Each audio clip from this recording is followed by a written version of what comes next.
Okay, and we're live. It's 12 and it's time for our webinar. Nice to see a lot of participants today. And I would like to say a very warm welcome.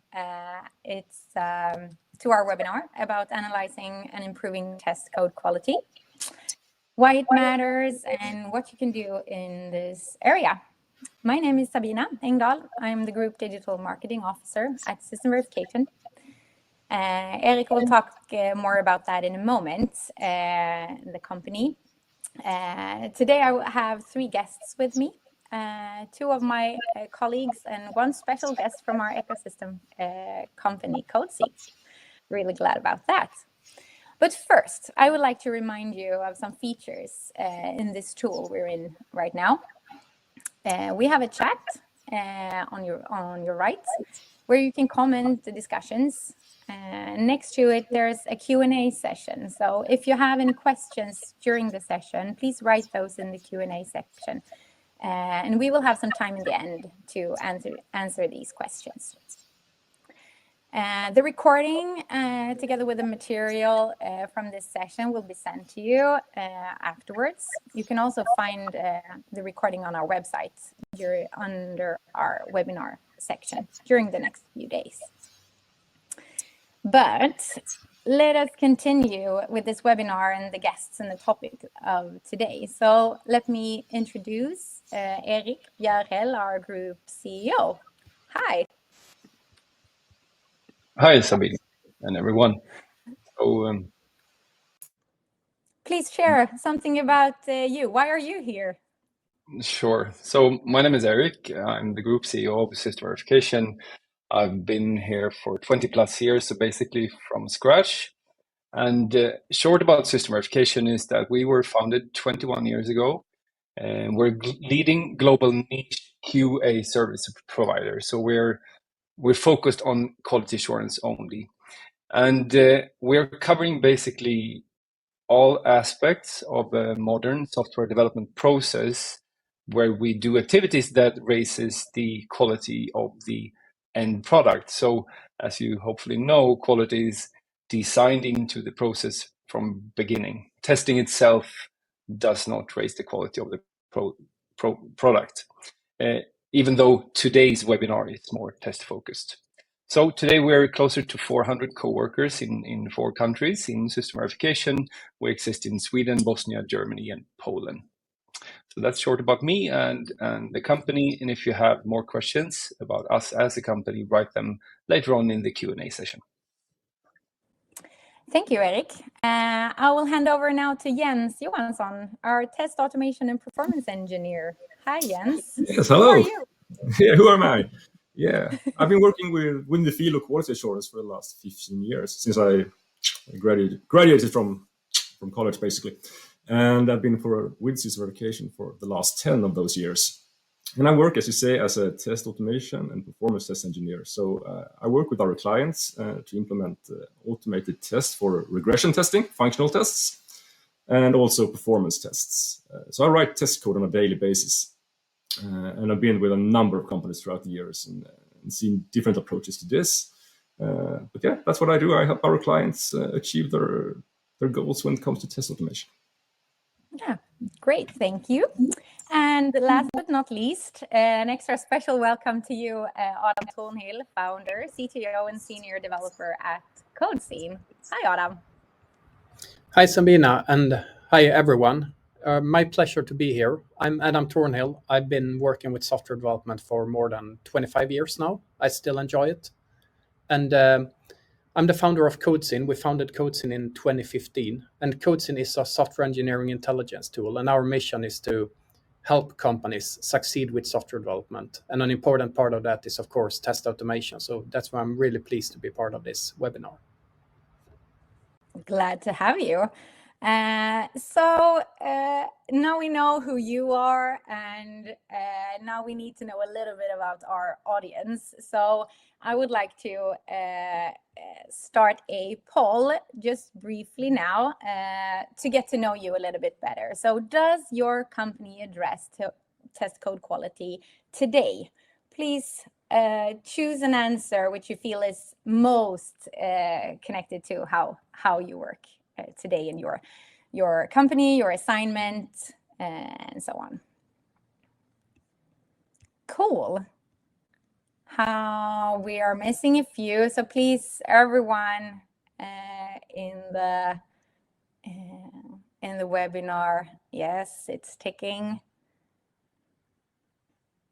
but we still have quite a majority on yes, a lot actually, so it's good news. Really happy to see. So actually it's 7% right now, at least, that we don't address test code quality today. So hopefully you will learn a lot about this, and maybe can get some arguments and some ideas to bring back to your colleagues. And happy to see that 52% yes a lot, 41% yes a little bit. So there are some room for improvements, and I hope that there will be something you can bring back to your colleagues. In the end, we will have a new poll to see how this webinar, what it gave you in the sense of connected to your daily work. So let's start with the content and topic for today. So I would like to hand over to you, Erik. Could you please describe the area and what is actually the problem? Yes, sure. And I think we're going to share some slides while I talk, but I'll just go ahead then.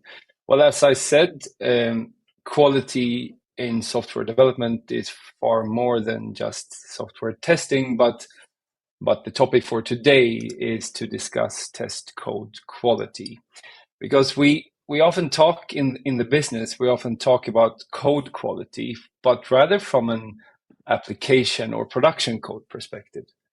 And as a QA company, we feel that the quality of the actual test code is often forgotten and not discussed enough.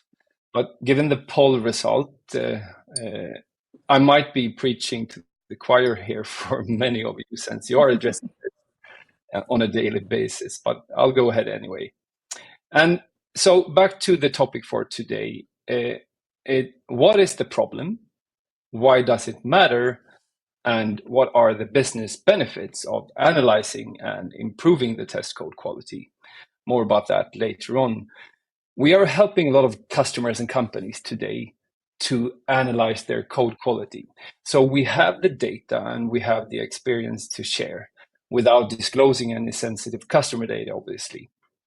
And when we take on a new project, in addition to interviewing the organization, we use state-of-the-art technical tools to get unbiased data of the actual software system and its status. So we start by analyzing the code to see the major challenges in order to propose a tailor-made solution, the right team, the right solution. And one of these tools are CodeScene. More about that later on from Adam. So what's the problem then? Well, what we can see is that if we are using the same metrics on the test code as we do on the production code, it is often in much worse state than the production code. And we will share these experiences today. Before digging into the actual data describing how we measure the code quality, let me share a few of the reasons we think are the underlying factors for this problem. So why is test code in general in worse state than production code? Well, today in a modern software development team, it goes without saying that efficient QA principles are essential. And that's including test automation, unit testing, and test code. Sometimes the developers write the test code and sometimes testers do. But this is something that have matured gradually over the years. So when we started system verification 21 years ago, it was totally different. There was a lot of manual testing, manual testers. Test was not integrated in the development teams. It was performed after the developers were done. there were no public cloud solutions. So the infrastructure for efficient and integrated test automation was lacking. So therefore, a lot of testers was lacking and was not in need for programming skills. But things changed, the technology process matured, and testers needed to raise their programming skills. Some did, and some didn't. That was a transformation that we did in the company as well, both in retention and recruitment. So we had to own the problem. And as a QA company, we must do our part, take responsibility. So quite early, we started recruiting developers who wanted to work with tests. We implemented programming tests, quite advanced ones, in the recruitment process. We also launched an internal test automation development program, TestStar, which developed a number of transformed a number of manual testers into skilled test automation engineers. And we also give access to tools to our employees to analyze their own code. But not everyone had the same approach. So that has meant that some have been forced to move into programming and test automation, but without the right skill set, without competence development, or without burning interest for programming. And I know that I'm generalizing now. There are a lot of extremely skilled programmers out there who works with test automation and test code development, but there is a lot of test code out there that has been written by test developers that are simply not as skilled programmers as the application developers. There's a lot of copy and paste and shortcuts, etc. And we see that when we look at the data. But it's also a structural problem, because we see that even if the application developers have written the test code, it is still in a worse shape than the production code, which is written by the same developer. So it is a mental difference. The code is viewed upon as not as important as the production code. And also regarding processes, I mean, for production code, you have coding standard, you have design patterns, you have architectural best practices that are used, but often not the same process and requirements for test code. So why is that? And even now, we see that when companies are recruiting test developers, hiring managers at companies don't have the same requirements on programming skills on testers as they do for developers. And that's actually signaling that it's easier, that it's not as important. And that's a fatal mistake that will only grow the problem, because it is important. Test code is a part of the system and it lives together with the production code. Software development is basically like any other production process, and test code is also code. So now to show my statements in data, there are a lot of metrics on how to measure test code, how it should work more efficiently. For example, readability, test independence, test execution time, assertion density, test failure rate, etc., etc. But we have included, together with CodeScene, a metric that is called code health. So that's one metric to measure code quality. And it's really a metric showing or measuring how complex the code is to understand. And we're using that together with the expression hotspots. Simply put, areas in the code base where there is a lot of risk. Complex code that changes a lot, meaning higher risk for bugs. And a hotspot, that's a good refactoring target. And what we can see is, and we can clearly see, is that the code health is almost always lower in the test code compared to the production code. There are also significantly more hotspots in the test code, meaning that the organization have not worked with refactoring of the test code in the same extent as they have with the production code. We also see that the metric change coupling is much higher in test code than in production code. And a high level of change coupling means that there are a lot of identical pieces of code on several places in the code, meaning that if you need to make a change, you have to apply the same change on many, many places. So that's a clear indication of a lot of copy and paste, as I mentioned before. We can also see that the test code is almost always much bigger than the production code. Looking, for example, at ASP.NET MVC Core, which can be analyzed as open source, the test code is twice as big as the production code. So this itself is nothing strange or necessarily bad.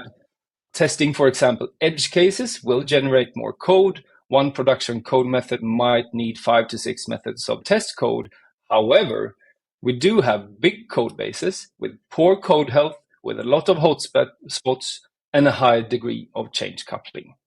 So I will come back to that's the formulation of the actual problem then. And I will come back to why it matters. But now over to Adam, who hopefully will confirm my statements with data from real code. Thank you very much, Erik. So I wanted to show you some examples from real-world code bases. And I could have made my job a little bit easier by picking a really, really poor quality code base. That would have been a really low-hanging fruit. But I decided to kind of raise the bar a little bit and find something that's of excellent quality, where the application code is really, really good. And my purpose with that is, of course, to show you that even the organizations that succeed with application keep really healthy, they still struggle with test automation because it is a really hard problem. So the demo project I want to show you first is a project called Spring Boot. Spring Boot is a framework for building microservices or web applications. It's very, very popular in the Java world. So let me share my screen and let's have a look at Spring Boot.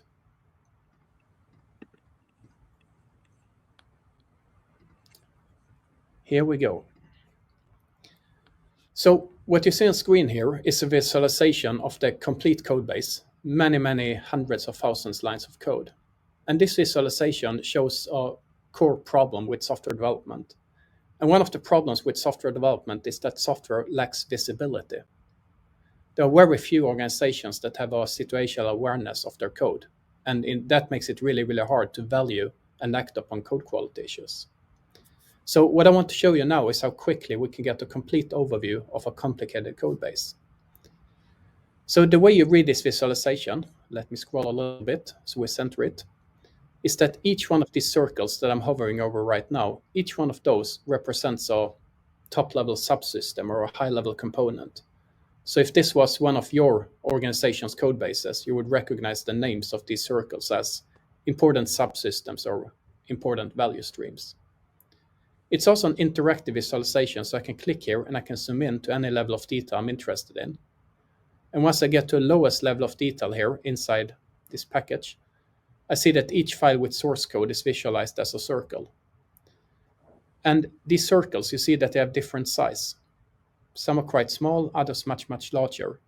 So the size of a circle just reflects the number of lines of code. So the larger the module, the larger the circle. The most important thing here is the color.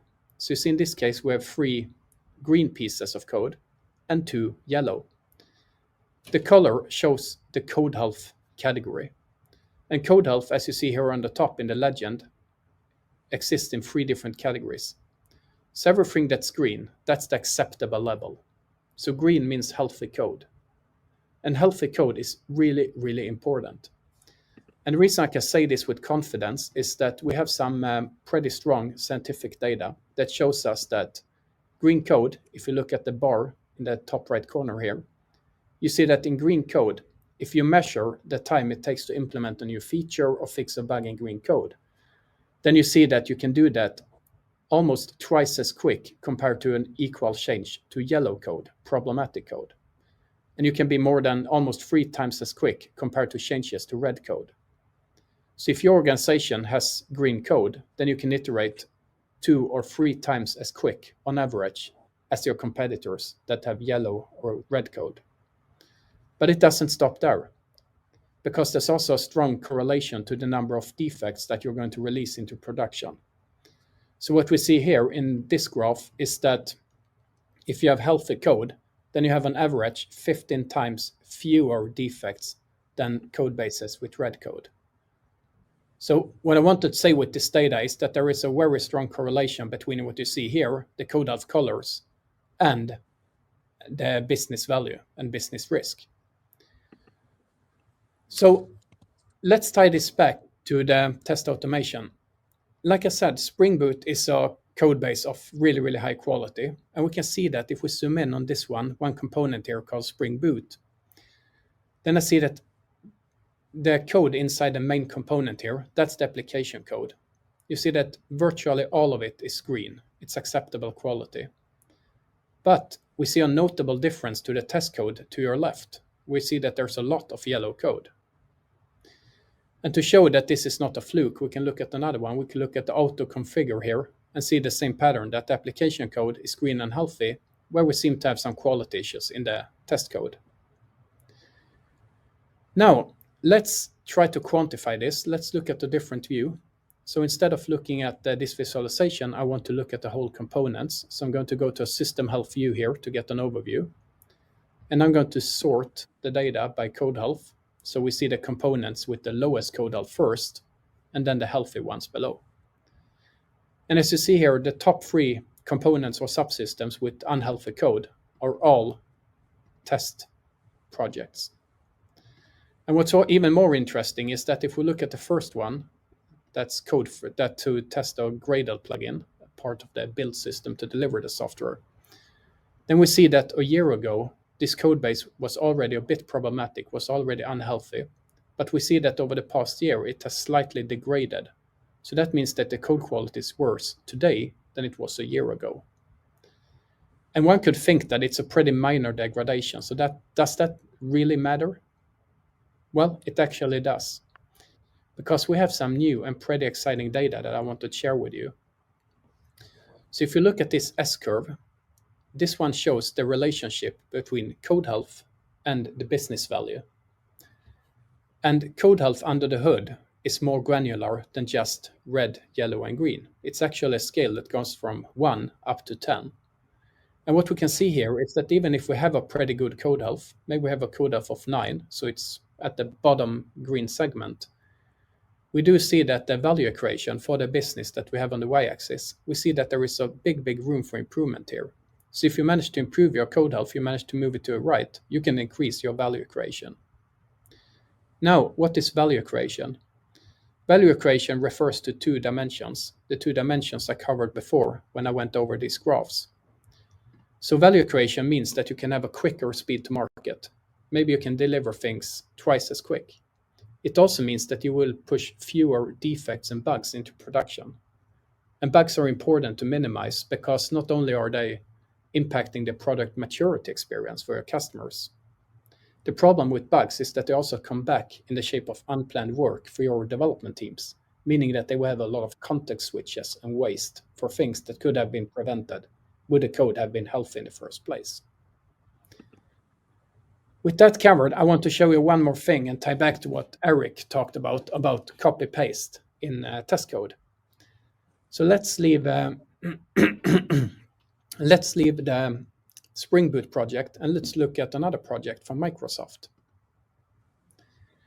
So this is another project called ASP.NET Core MVC. It's a Microsoft project for building dynamic web applications. It's a very popular platform in the .NET world. Now, as you see here on this code health visualization, the application code is this circle that I'm hovering over, and here's the test code. So you see in terms of pure size, there's twice the amount of test code compared to application code. And we can also see, even if we're looking at it from a bird's eye perspective, we see that there's so much more unhealthy and problematic code in the test code, right? All these yellow areas. What I want to show you is what Erik called change coupling. So change coupling is about dependencies in the software. And I think I can easily illustrate it by hovering here. So let's see what I'm looking at. What I'm hovering over right now is an integration test called Razor Page Test. And what these yellow lines show, the ones that expand from that particular hotspot, is the impact if you make a modification to that test. It simply means that if you modify that test, you have to modify all these other tests that are connected to it. So that means maybe I, as a developer, make a simple change to application code. I implement a new feature. I want to update the Razor Page test. And now I need to move to 10 other test cases and make predictable modifications. And I'd like to dig a little bit deeper to make this more tangible. So let's look at another area of the system. Let's look at this one, the integration tests.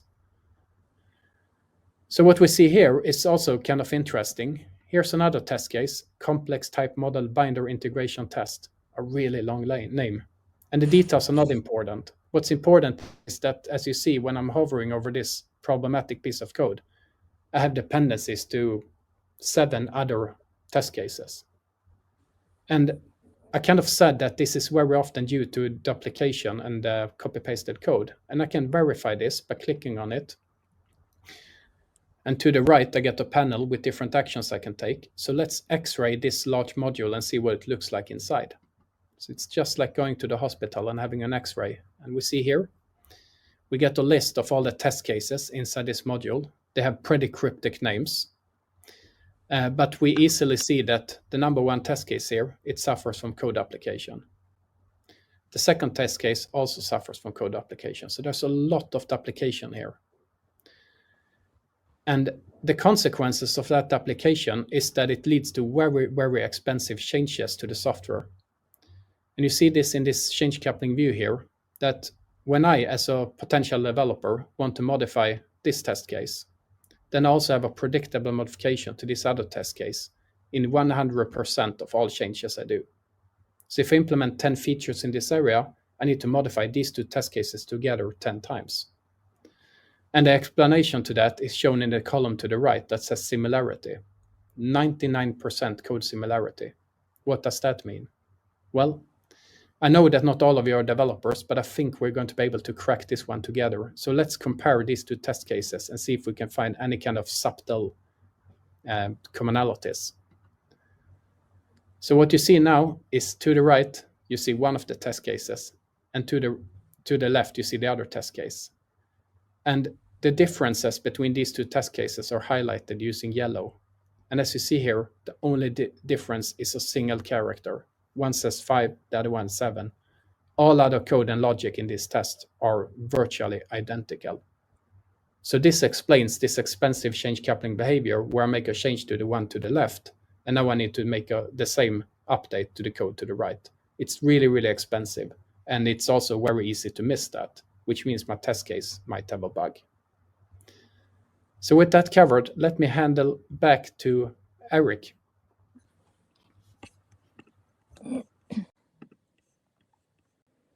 I'm going to unmute myself. I think I managed to do that now. So thank you, Adam. And as I saw in the chat, we have a few interesting questions. Let's come back to those later on then in the end, in the Q&A session. So hopefully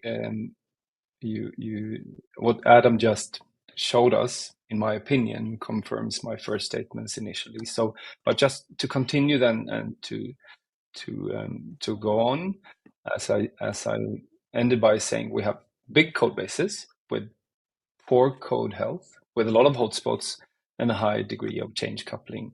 And why is that a problem then? Why is it expensive? Does it really matter if the test code has poor quality? It will not show up for the end user anyway, right? Well, the combination of these metrics is dangerous and it is very expensive, and let me explain why.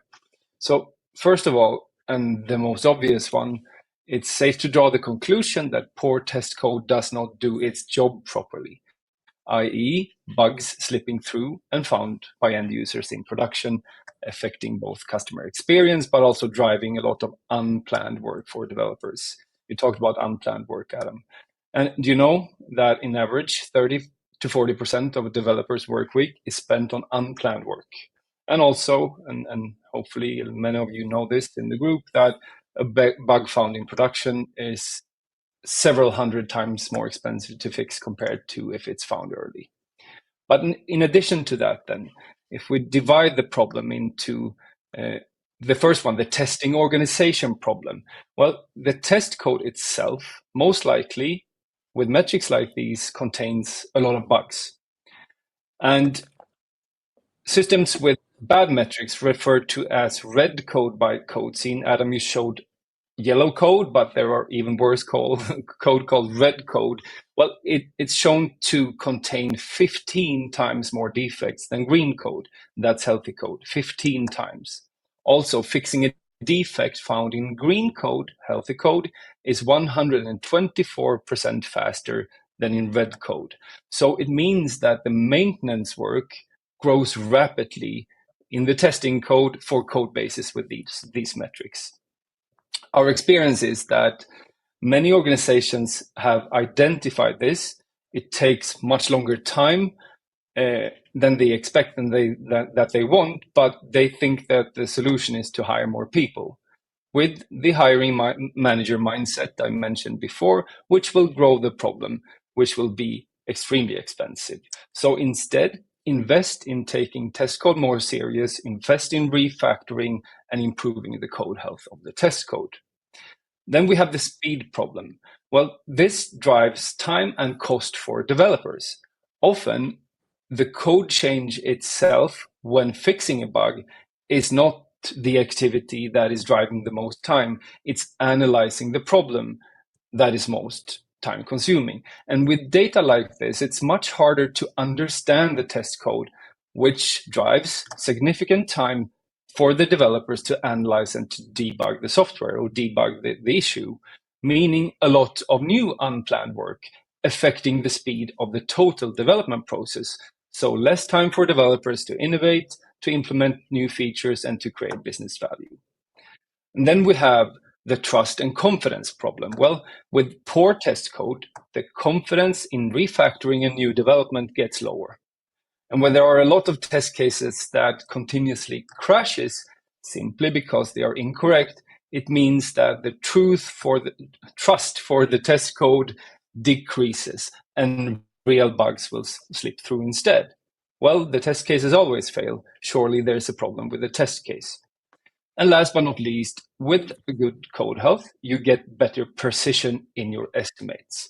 When you say it takes 1 week to implement a new feature, it takes 1 week, not 2 months. So it will be a more sustainable and predictable delivery. Well, now we've been talking about a lot of problems and what it means, but there are also good examples. So we would like to invite Jens. I've asked you to prepare an example of good test code where the team actively have worked with these issues. And can you please? Yeah, sure. Sure, I can enlighten you. So yeah, as I said in the introduction, I work with developing test automation. And then more specifically, I often do test automation at the highest level of the test pyramid. If you're familiar with the unit test in the bottom and you have integration tests in the middle and you have end-to-end tests at the top, and typically through a graphical user interface at many of our customers. And that is really a challenge. And I can say, Erik, that I agree with many of the points that you say here, that I've actually seen projects like those being abandoned since they end up in a situation where the cost of maintaining those kinds of tests and the stability is not good enough and so on and so forth. So the costs are running away and they decide to not continue on that path. So that has been really a challenge. How do we do those types of tests in a way that's efficient and quick to execute and reliable and so on? So to do that, we decided basically to implement our test framework to address those issues, to write good code, and which we can come to customers with this framework and develop a lot of tests without ending up with bad code, simply put. So I will share my screen here in just a second. We have it here. Sure. So we use CodeSyn as well for monitoring our projects. And of course, I have to be careful with what I show here for different clients and so on. So I have a demonstration environment here where we have a couple of projects. And Reload TT, that is our framework that we have developed at System Verification, which is a framework where we do end-to-end regression tests, typically through a web application graphical user interface or through a mobile application like Android or iOS. We can also do performance tests and other things.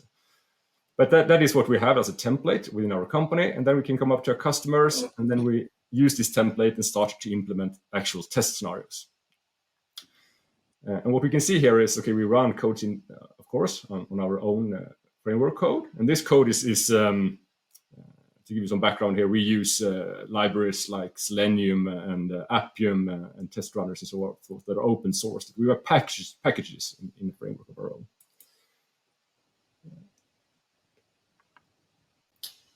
And as you see here, it is not that many lines of code. It's a small project by any standards, but I see that as a positive thing in terms of what we can achieve with this framework. And it's just 7,000 lines of code, and less code, but that's easier to maintain, obviously.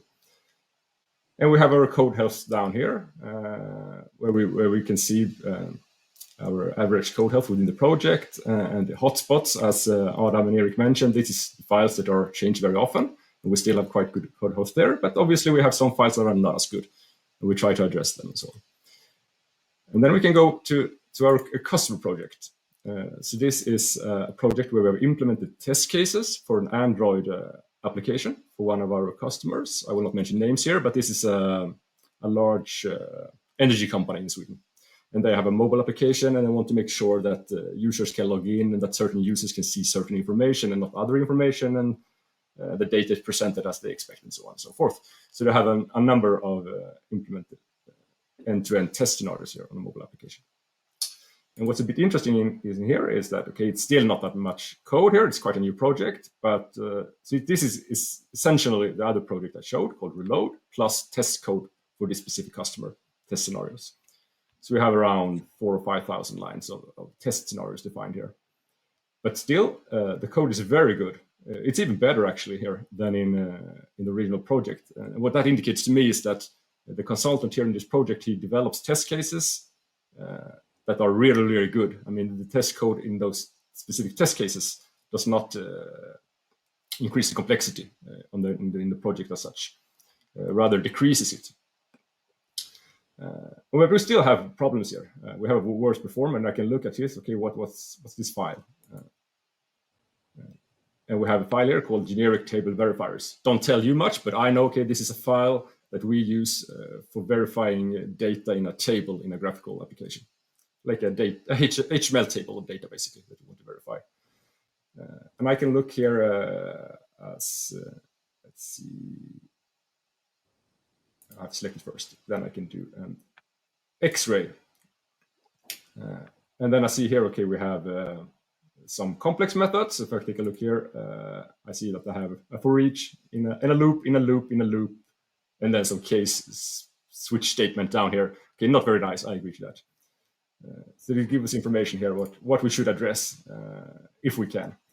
And here we say we have code duplications, and this I actually fixed the other day. This is not, the fix is not in the customer project yet, because I fix it in our main repository, it's this verification, and then at the customer, they can pull that code out to their project. But you can see here that we have code duplication. And when I looked at this, I realized that, okay, we have a loop and we have a loop, and then in the loop here, I do something, okay? I get some value that I expect, some value that's the actual value from the application, and then I do a verification of those two values. They should match, obviously. And when I look at the other thing here, code application, the other one, I see, okay, it's the same thing, basically. It's a different loop, but what's within the loop is exactly the same code. Okay, then I can most likely address that. So then I went back to our main repository. If I take a look here now, we can go to code. And, oh, sorry. Go to DC# dashboard. I'm not as quick as Adam at navigating here. And then we take performance. So now there was 7.3 in the other file. The worst performance here is 77 or 83. So it's better file here basically, but it's still the same file. This file has become better, but it's still the same file that is the most problematic. But if I take the X-ray here and I can look here, this was the same method, but the loop has been removed, and I basically do some a conversion of data, and then I call the other method with that data. Because the two methods did the same thing, they just expected different input data. So I just made a transformation of data instead, and then reused the code that I already had. The code application problem disappeared. And the advantage is obviously that if something that affects this code that does the validation is changed, I just have to change in one place now, not in two places. And it's less lines of code. I mean, 17 lines went to 2 lines. So obviously much easier to navigate through the code base and understand what it does. So this is a little bit how we work with this on a daily basis. We monitor our projects, so we make sure that the code health does not decrease over time, because we come in with a framework that is good from the beginning. And then we have to check, okay, does the code has decreased, and why in that case? Is it because the framework does not provide what we need to achieve good code? Can we address that and develop our framework so we can remove the complexity? Or do we have to tell the consultants who use the framework to use it in a proper way, and so on and so forth? But what is interesting is, as I said, the bottom line here is that we have a way here that we can scale and develop a lot of end-to-end tests without actually ending up with a code base that is very hard to maintain. Because we have a lot of reusability in our code. I'm not going into details there, but we have sort of generic steps, which means that we can develop scenarios very quickly and easy without generating much new code, actually. We have functions for that. So I will stop there and hand back to you again, Sabina. Thank you, Jens. Really nice to see the tool in action and how we use it internally and for our customers. Maybe, of course, we see a lot of value in this just by listening. But Erik, would you please just sum up the business value for our participants and help them to gather everything in one? Sure, Sabina. And we're reaching the end of the seminar. So trying to wrap up, and it will be some repetition from before. So I hope it goes without saying why it's important to improve the test code and test code quality. But to summarize then, a few bullets. Well, we have the speed issue, so time to market, increasing the throughput of the entire development team, developers in the process. We have saving testing costs, decreasing your testing costs, both maintenance cost and team size, or can be team size. So you could reduce or reallocate the people in the test organization. Because again, we see that a lot of companies are just growing the QA departments rather than addressing the root cause. So developer costs, spend less time on unplanned work. Innovation, let developers instead innovate and create business value. Predictability, get better precision in your estimates. And in the end, customer satisfaction, better perception of your brand as a company, and also to have a more sustainable and predictable delivery. And I think that there are huge values out there that are not being realized today. And to end then, well, this topic is not very well studied from a research and academic perspective. We base our statements on 21 years of experience and also on actual data, as we just showed you. We will, however, study it closer. So we'll do a thesis work after summer to study it in detail. And we've also decided, and that was a while ago, we are equipping all of our consultants with a CodeScene license in order to analyze their own test code. That's an added value for our customers, free of charge, and a way for us to own the problem, to make sure that we are taking the problem seriously and that the test code that we deliver shall be top of class. So that was it from me. Great. Thank you, all of you, for sharing your knowledge and experience within the area. Before we start with the Q&A session, I will like to launch one more poll, actually. Will you now try to put test code quality on the workplace agenda more than you have already, of course? What are we saying? Please, everyone in the participation group, vote so we can see your answers.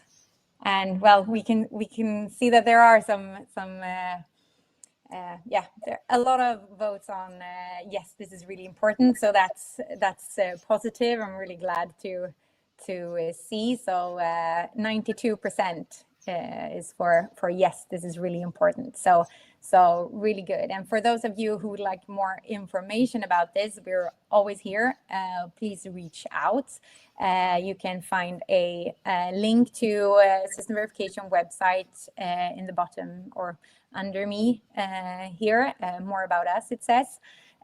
So of course, just reach out to us anytime.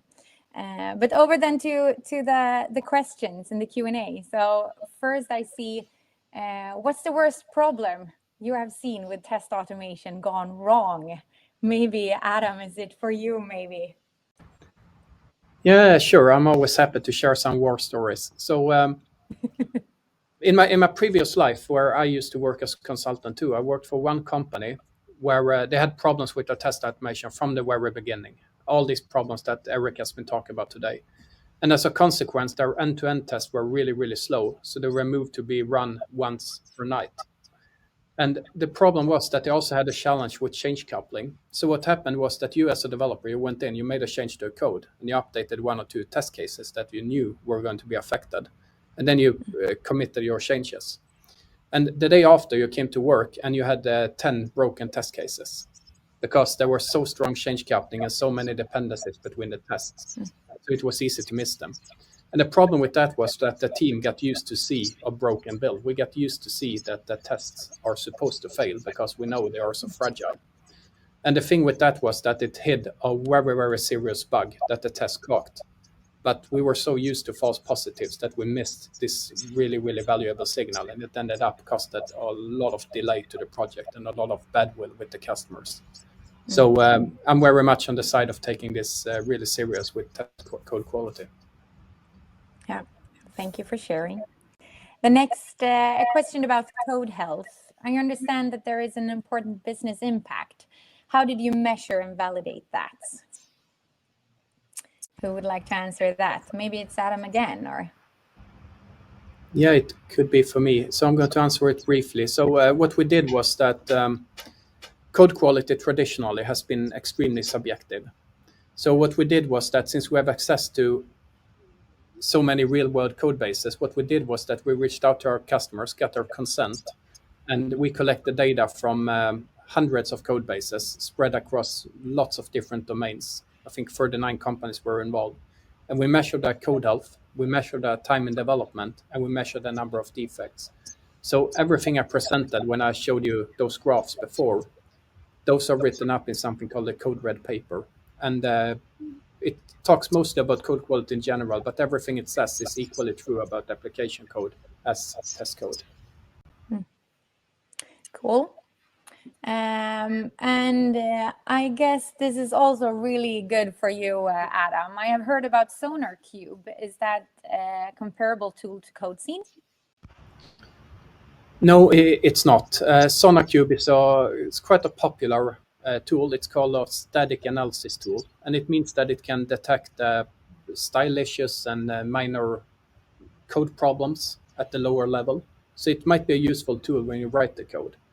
The main issue with SonarQube is that if you put it on an existing code base, you will end up having thousands of issues without any clear priority, and it's not clear where to start to act upon them, right?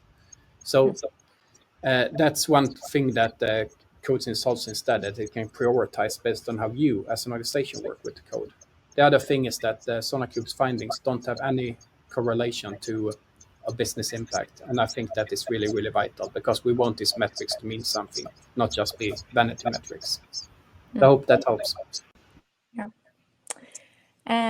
Next question, I think maybe Erik is the perfect man to answer that. Why does system verification collaborate with CodeScene and not another tool, and vice versa? We started working with CodeScene, collaborating with CodeScene. I think it was 6 years ago, right, Adam? And as the leading QA company, or a leading QA company, it's essential for us to stay ahead, to use technology in a good way in order to be more efficient and to try to work at the forefront of testing. And we stumbled across CodeScene and saw that this tool can generate data that, in our opinion, no other tool on the market can. And we use that data in two ways, both to build services on top of the data that CodeScene generates if the customer doesn't want to have their own licenses. So we can package like assessment services. But also, and that's the system verification benefit, right? But from the customer perspective, we think that we decided to be more data-driven, to actually show that a way in order to analyze big software projects in order for our customers to be able to use our services more efficiently. So basically, we can see where we put our efforts rather than fighting in the dark. So that was an important factor as well. Okay, thank you. Next question, maybe. Sorry. Do you want to add anything, Erik? You're No, it welcome was to the do next question. I can comment it briefly. Yeah. Okay, so are the code patterns in testing not essentially different from those in development? Do we try to apply the same metrics for apples and pears? Well, and I will not try to comment on the technical side of the patterns themselves. Adam and or Jens can do that, but I think it referred to something I said in the beginning, where we apply the same metrics on test code and development code, right? So what I meant with that was that now we're having a seminar with, I think it was 80% that already took test code seriously, right? So it's a well-educated crowd, but many companies out there are not taking it seriously. So what I meant is that are a lot of companies that are not applying any specific standards or coding patterns at all on their testing code. So when I said apply the same metrics, is that why shouldn't we look at the test code from a programmatic quality perspective, and in the same way as we do with production code? So no, I do not think it's apple and pears that we are applying the same metrics on, according to me. What do you say, Adam? Adam Jens? and Jens, do you want to add anything to that, maybe, or? I'd be happy to fill in that I do think that the coding patterns in test and application code are a little bit different. I don't think they are essentially different, because it's still a human brain that needs to understand both the application code and the production code. And the code health metric is very much a metric that starts from the cognitive perspective of humans, right? So it's about code that's easy to understand for us as humans. So I think that even in test code, there's never a good reason to duplicate the same assertion block 5 times. You just don't do that, right? It's very easy to encapsulate that. So maybe you want to add something as well, Jens.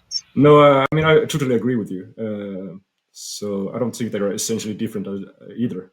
There are maybe some that appear in production code that are not as common in test code, but the test code definitely has the same patterns, and that is what we try also with our framework to solve that thing, that we have to establish a design pattern basically for how to write your tests. So they are done in a common way, and they can follow that pattern, so the code remains good. And these are common patterns for any development project, I would say. The difference is not crucial.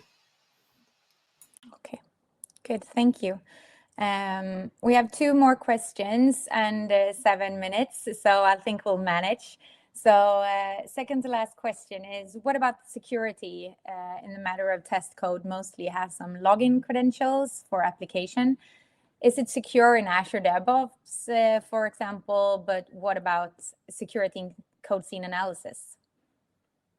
Adam, maybe? Yes. So let me start by saying that CodeSyn has always taken security very, very serious. So we work with companies like System Verification. We work with Philips internationally, Sky, the TV networks. We have these large enterprises. So we were actually the first tool vendor in our branch that got on ISO 27001 certification. It's an information security certificate. So that's really, really important. So your code is always safe with CodeSyn. Good. That feels secure. And the next or the last question, how do you implement this tool in the best way? Maybe there are other forums for exactly in detail describing, but maybe Adam or Jens could describe briefly at least. Maybe you want to share, Jens, how you have been using it together with your team. We are just I'm using it on a day-to-day basis. I go in here and do an analysis and check, do I see any trends here? So it's more of an ad hoc approach for me. We have also a possibility, correct me if I'm wrong here, Adam, that we could actually do an analysis on every commit that goes in on the master branch, and then we can see, okay, you could flag the commit and say, this is decreasing the code health. We should act upon this, have more of a direct feedback. We are not using it that currently in that way, but we have done in projects as well. Feel free, Adam.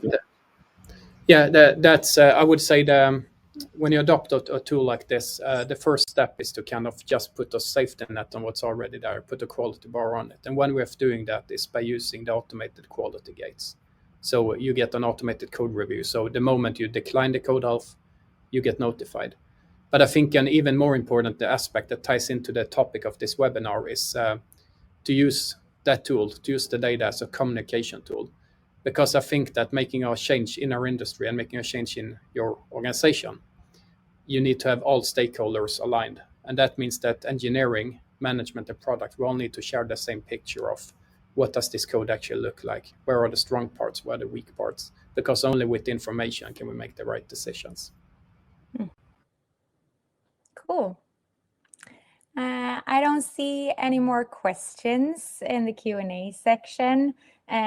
Do any of you three gentlemen have anything else you want to share or end up saying?